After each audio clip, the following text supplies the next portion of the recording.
네, 안녕하십니까. 신기수입니다. 자, 어제 시장은, 아마 이제 굉장히 나쁜 쪽으로 지금, 진행이 좀 됐습니다. 계속해가지고 어제까지 좀 방어적인, 부분 필요하다 네, 방어적인 부분이 좀 필요하다 말씀을 좀 계속 드렸는데, 그러면서도 약간의 기대는 좀 했었거든요. 근데 이제 그런 기대를 완전히 좀 이제 무너뜨리는 그런 발언들을 어제 했네요. 일단 파월이 어제 한 이야기를 좀 중심으로 해가지고 풀어보도록 하겠습니다. 먼저 이제 어떤 순간에 속도를 늦추는 게 좋다. 이거는 이제 12월 금리 인상에 대해서 말하는 거예요. 어떤 순간에 속도를 늦추는 게 좋다. 이거는 좋은 얘기였어요. 근데 그게 다음 미팅일 수도 그 다음일 수도 있다. 이거는 뭐냐면은 12월 달 다음에는 2월이거든요. 그러니까 12월 달에 금리 속도를 늦출 수도 있지만 2월 달에 늦출 수도 있다. 이 얘기는 뭐예요? 12월 달에 똑같이 0.75% 올릴 수도 있다라는 얘기죠. 모르겠다라는 소리예요. 0.75나 0.5나 다 가능하다라는 얘기로 읽히기 때문에 일단 이거 시장의 기대를 벗어난 발언이 되겠습니다. 또 한 가지 이제 인플레이션과 관련해 가지고 한 얘기인데요. 과잉 긴축 시에 연준은 경제를 다시 부양할 수단이 있다. 그러나 충분히 긴축하지 않는다면 인플레 통제할 수 없다. 이런 발언을 했습니다. 이 얘기는 뭐냐면은 지금 경제를 무너뜨리더라도 금리를 올려가지고 지금 인플레이션을 잡아야 된다. 이 소리죠.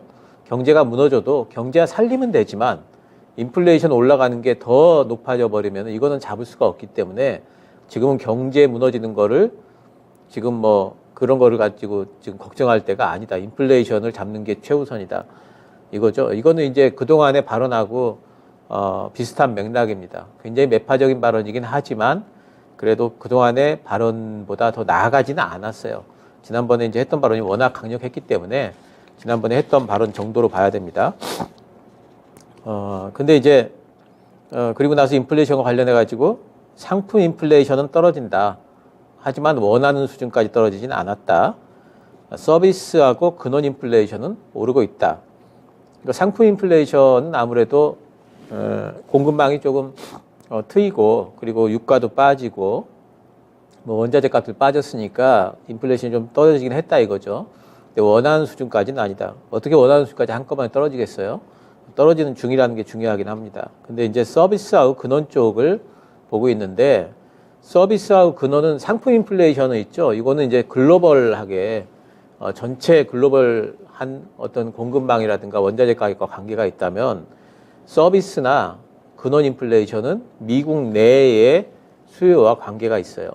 미국 내의 수요가 아직 탄탄하다는 거죠. 그게 아직 오르고 있다라고 봐요. 그러니까 미국 내에 수요가 안 꺾였다라는 소리로 읽어야 되고 이거는 이제 결국에는 이제 고용과 관계가 있을 겁니다. 고용이 꺾이는 신호가 좀 나와야 될 거예요.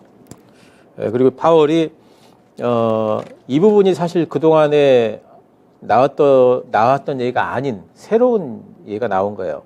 만일 지금 경제 전망을 낸다고 하면 9월보다 최종 금리가 더 올라갈 것이다. 9월 달에 점도표에 내년도 최종금리 목표치가 4.6으로 나왔었잖아요.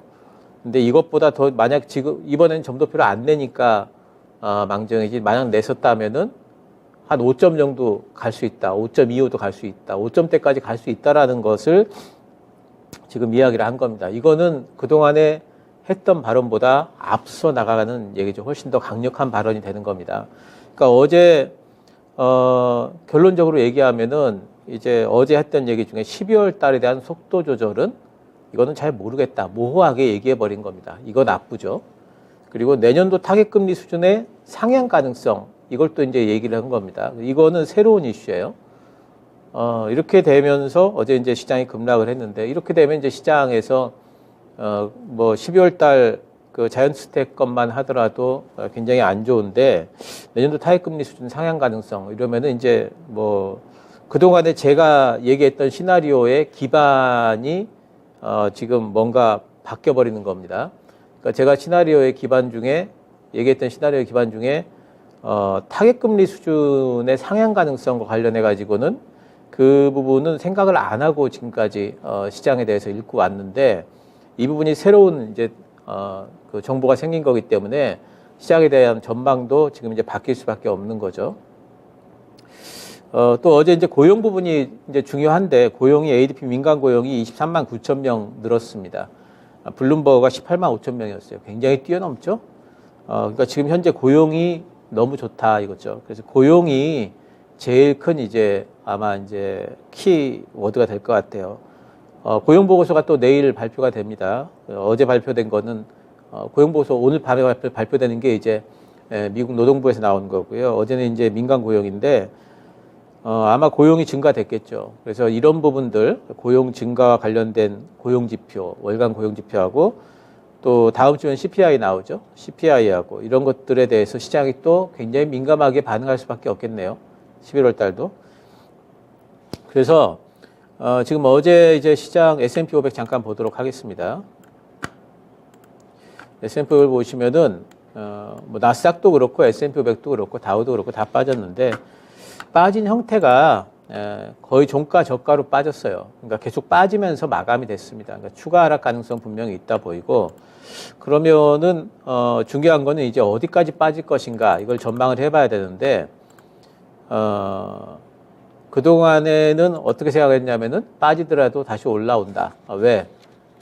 이번에 가령 12월 달에 자연 스텝을 하더라도 그 다음에는 자연 스텝이 아닐 거기 때문에 올라온다. 이렇게 이제 계속 말씀을 드렸죠. 근데 지금 새로운 이슈가 뭐냐면은 내년도 타겟 금리가 상향 조정된다. 이러면은 가령 내년도에 금리 인상을 하는 그 횟수가 더 늘어날 거 아니겠습니까? 2월, 3월로 마무리될 게 아니고 그 다음에도 또 금리 인상이 또 가능할 거다. 어쩌면은 2월, 3월도 0.25가 아니라 빅스텝도 가능하다. 이런 식으로 지금 이제 나올 거기 때문에 그렇다면은 그것이 과연 이번 저점을 지킬 수 있을까에 대해서 다시 한번 생각을 해봐야 됩니다. 그래서 일단 기술적으로는 상당히 이번 저점이 강력하기 때문에 지켜줄 가능성이 분명히 있을 걸로 봐요. 근데 그거는 이제 가능성이고 그게 신호가 좀 확인이 돼야 되겠죠. 자, 일단 차트를 보시면은 2600에서 2650 사이가 굉장히 이제 강력한 지지선입니다. 형성은 돼 있어요. 그래서 여기까지 빠지더라도 물론 이제 그 전에 뭐 하루 이틀 정도 반등 나올 수 있습니다만은 그런 것들은 빠지는 도중에 나오는 반등으로 봐야 돼요. 그리고 이제 이번에 어쨌든 한 2700은 무너지면서 2650에서 2600 사이에서 바닥이 잡히느냐 지지가 되느냐를 한번 좀 확인해 볼 필요가 있습니다. 지금 스토캐스틱 같은 경우에는 매도 신호가 나왔어요. 그러니까 이렇게 매도 신호가 나오면서 악재가 터지면은 시장이 상당히 좀 이제 불안해지기 때문에 매도가 더 많이 나오고 특히 이제 내일 오늘 밤에 발표될 고용지표라든가 다음 주에 CPI 이런 것들이 대기를 하고 있기 때문에 반등이 나온다 할지라도 거기서 조금만 노이즈가 생기면은 추가 하락이 돼버리죠. 웬만하면 요번에 나왔던 저점 그러니까 3491.58 여기는 안 깰 걸로 봐요. 그리고 이제 중간에 보면은 이 3600대 부분에 천일선도 있기 때문에 지켜줄 걸로는 보지만 여기에 대해서 벌써부터 확신을 가지면 안 되겠죠. 그래서 일단은 그 부근에서 3700 밑에서 3600에서 3650 사이에 저점 신호가 나오는지 지지되는 신호가 나오는지 안 나오는지 이런 것들을 좀 확인해 볼 필요가 있다 이렇게 생각을 하고 있고요. 우리나라도 뭐 미국 증시랑 같이 동행을 하겠죠. 그 새로운 바닥이 확인될 때까지는 계속해가지고 요 근래에 말씀드렸던 방어 전략 현금화 계속 말씀드렸고요. 어제도 현금화를 말씀을 드렸습니다. 보수적인 스탠스를 계속 유지를 하면서 다시 한번 타이밍을 잡는 물론 요번에 빠진다고 해서 그러면은 뭐 엄청나게 또 여기서부터 뭐 20% 30% 추가 하락이냐 이렇게는 보지 않아요. 바닥이 없는 반등은 없고 이제는 거의 바닥권까지 왔을 걸로는 보지만 그래도 이 근방에서의 흔들림이 상당히 좀 이제 심할 수가 있겠죠. 그래서 그런 부분들을 일단 좀 보내고 나서 타이밍을 잡을 필요가 있어요. 그래서 그런 부분들에서 좀 관망하시면서 보수적으로 시장을 좀 보시면 좋겠고 관심 섹터는 뭐 변함이 없습니다. 근데 지금은 관심 섹터가 별로 의미가 없죠. 관망하자 의견을 좀 드리고요. 일단 CPI 발표 때까지는 한번 좀 시장 보시면서 좀 좀 타이밍을 좀 잡아볼 필요가 있겠습니다. 자, 오늘 종목은요, 앱클론 되겠습니다. 시장하고 그래도 그나마 별 관계 없이 좀 움직일 만한 바이오 쪽을 좀 골라봤고요. 앱클론 지금 임상 일상 중인 AT101이라는 그 신약 후보 물질이 있어요. 혈액암 쪽에 하고 있는데, 지금 3개의 단계로 나눠가지고 하고 있거든요. 그걸 코호트라고 그래요. 3개 코호트를 하고 있는데, 최소 용량 투여군에서 완전 다 나섰다는 거죠. 그게 이제 확인이 좀 됐습니다. 총 3단계인데 지금 일단 최소 용량, 그 다음에 2단계, 3단계 더 많이 늘려갈 거거든요. 그렇게 되면은 더 높은 효능이 기대가 될 수 있겠죠. 또 임상 그 일상을 내년도에 상반기 중에 이제 결과 발표할 가능성이 있기 때문에 결과가 현재로서 좋기 때문에 내년 상반기 때 임상 일상 발표하고 임상 이상 또 들어갈 수가 있다. 이런 것들을 봐야 되겠고요. 또 상하이 헬리우스라는 이제 그 제약사가 있습니다. 이 회사하고 같이 파트너사인데 위암 치료제 AC101이라는 게 있어요. 또 이것도 이상하고 있습니다.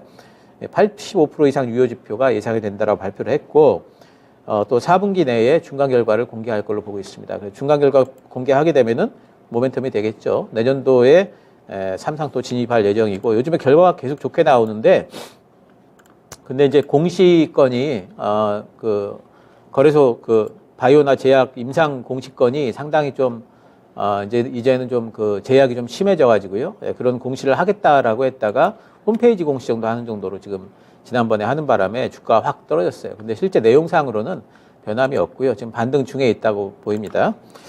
자, 들어가는 거는 이제 시가에 가능하겠고요. 그 매수는 시가에 하시고, 그 목표가는 요번에 나왔던 살짝 아래 19,000원 목표가 하도록 하겠습니다. 그리고 손절가는 그 121선 살짝 아래 14,000원 손절가 잡도록 하겠습니다. 자, 어쨌든 CPI 확인 때까지는 조금 좀 보수적으로 여유를 가지고 그렇게 시장을 좀 지켜보시기 바랍니다.